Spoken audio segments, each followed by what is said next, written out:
Your one click on the subscribe button makes a huge difference. Thank you for your kind support. NCIS Origins, Season 1, Episode 16, titled Bugs, dives deep into the psychological and emotional intricacies behind the characters, particularly Vera Strickland and Jameson, Bugs, Boyd, known as the notorious Sniper Sandman.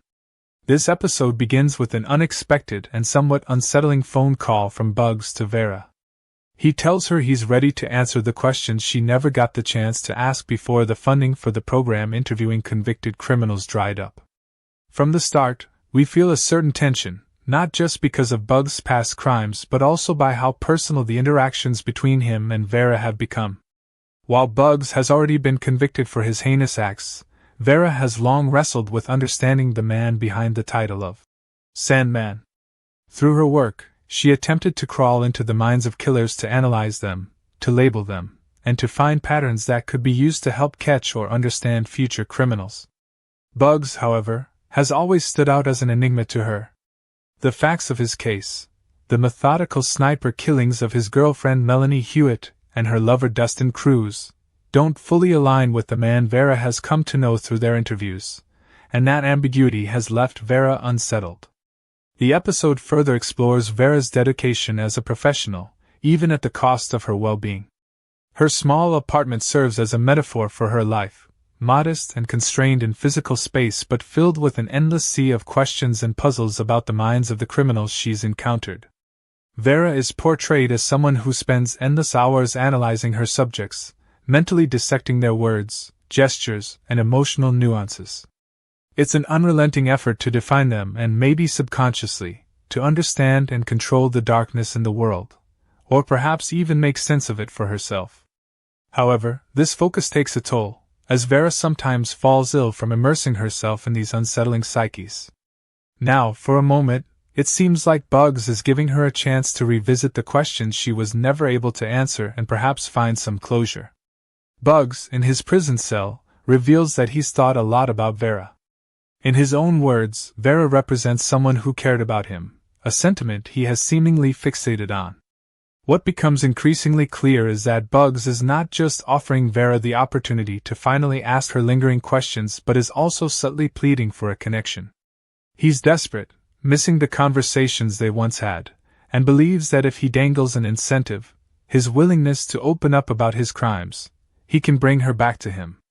Bugs' emotional dependency on Vera adds a layer of complexity. While he is labeled as a monster by the world at large for his calculated murders, there's a vulnerability in how he interacts with Vera. It poses the morally fraught question of whether a killer as cold and calculated as Bugs can also experience genuine emotional attachment. Or is this another manipulation? It's a dilemma Vera will have to face as the episode unfolds.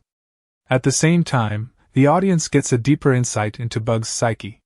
For a man who was meticulous enough to shoot Melanie from 1,300 yards away and set her house ablaze, and then proceed to kill Dustin from a distant sniper's hide, there's an eerie contradiction in his yearning for Vera's care. It forces us to wonder about the duality of human nature. Can someone so sinister also seek love and connection, even if it's through deeply flawed and troubling means? The show doesn't hand over an easy answer, and perhaps intentionally so, because it mirrors the complexity of real human behavior. As the episode builds tension, Vera decides to see Bugs again, though she remains cautious, aware of the emotional manipulation he might be capable of.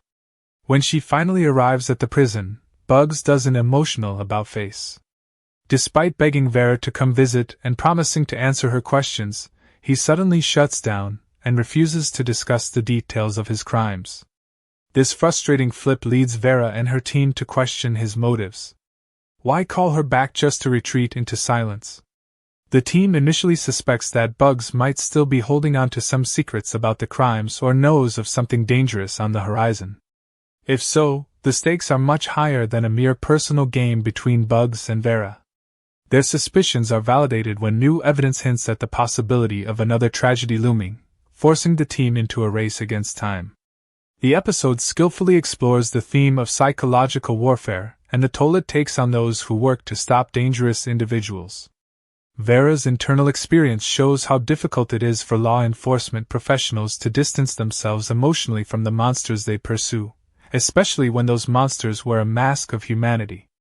Bugs is a chilling representation of that dual contradiction, a person capable of heinous crimes but also someone who, at least on the surface, can connect with others on an emotional level. This duality is further emphasized in Vera's reflections on how Bugs relates to her in a way that feels oddly genuine, but is simultaneously laced with manipulation.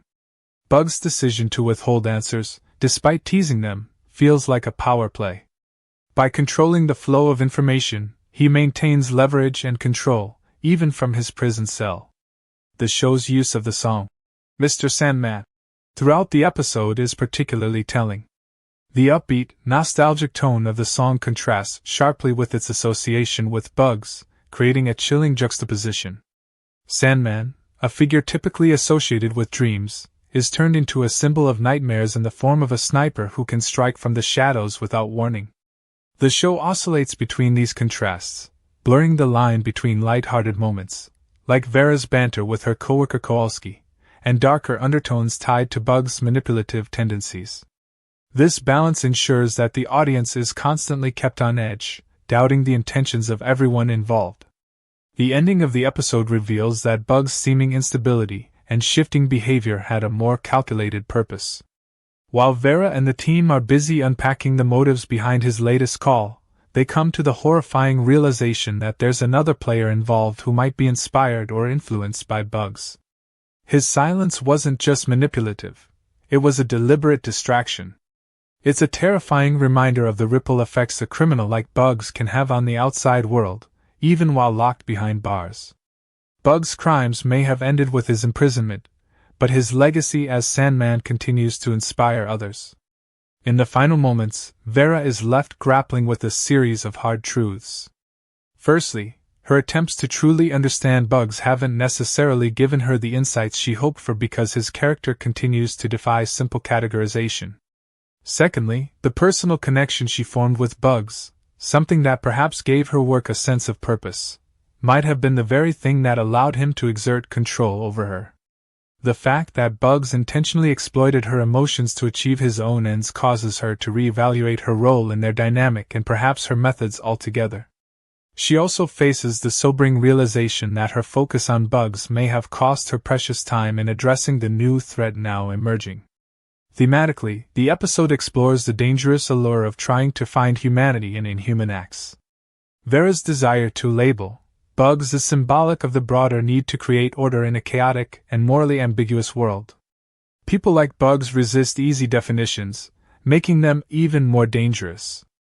Through Vera's journey, the audience is reminded of the limits of human understanding when it comes to evil, and the necessity of maintaining professional boundaries in a field where the lines between personal and professional can easily blur. The final scene subtly compares Vera's struggles with the story of Joe's date, shared earlier in the episode. Joe hesitates to believe he deserves happiness because of his past failures in protecting those he was sworn to serve, a feeling echoed in Vera's closing reflections. The camaraderie of Joe's support group, all affirming that he does deserve a fresh start, adds a hopeful note to an otherwise bleak narrative. The veterans unanimously declare that personal redemption and happiness are not only deserved but achievable. This moment is juxtaposed against Vera, who arguably finds little solace in the events of the episode but is reminded, through Joe's story, that moving forward is possible, even after endless mistakes and questions. The episode leaves viewers with lingering questions. Did Bugs truly care for Vera, or was this another example of his manipulative genius in action? Will Vera succeed in stopping the new threat inspired by Bugs, or will this latest chapter only serve to deepen her doubts about her work and its effectiveness? By refusing to resolve these questions outright, the episode stays true to its emphasis on ambiguity and moral complexity. NCIS Origins has always excelled at intertwining action-packed plotlines with deeper psychological themes, and Bugs is no exception. It's a gripping exploration of the lingering effects of trauma, the difficulty in understanding evil, and the ways people cope with their failures while trying to find happiness in the aftermath of tragedy.